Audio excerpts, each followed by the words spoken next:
Hello, welcome back. As you can see, the trailer's finished.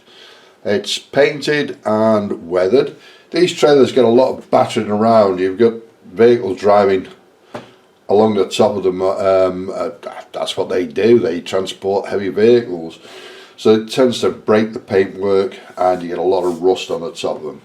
The floors are wooden on them, and that's so that if you put a bulldozer on, for example, it doesn't slide around. Steel on steel is never a very good way of doing things. So it's generally a wooden floor on them. The greedy boards are generally timber, and that tends to stop things sliding around.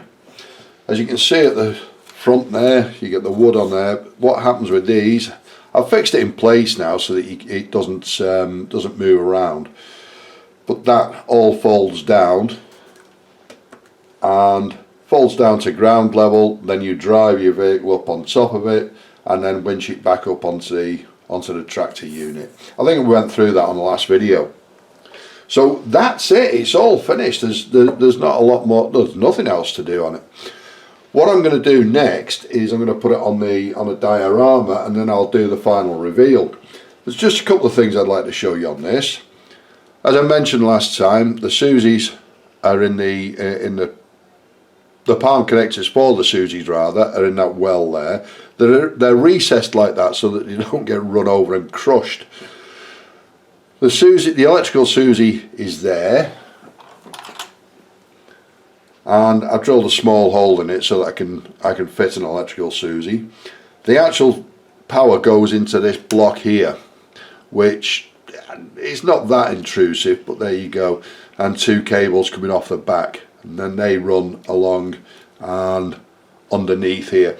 I've not weathered the underneath of this one because it's going on a diorama and it'll never be seen again.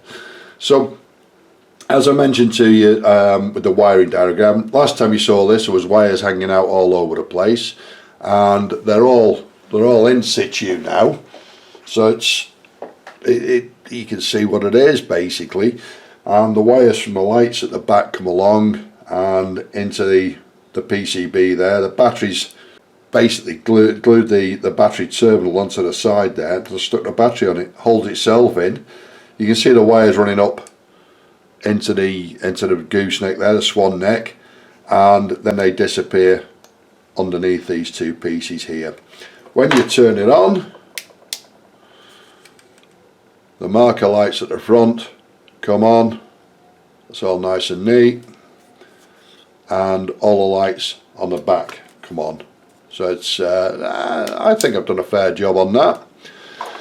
I've not put the marker lights in the side here and here because you can only go so far with it really, and I didn't want to start running wires around all over the place.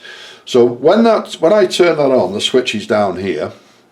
When I turn that on, that will also light up the tractor unit. The Susies will come from the tractor unit and go into this connector block here, and then when it's switched on here it will light the whole thing up.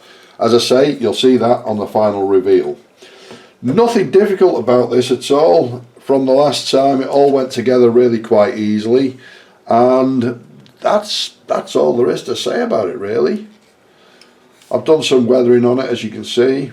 A lot of rust on these trailers, there always is, and that's about it.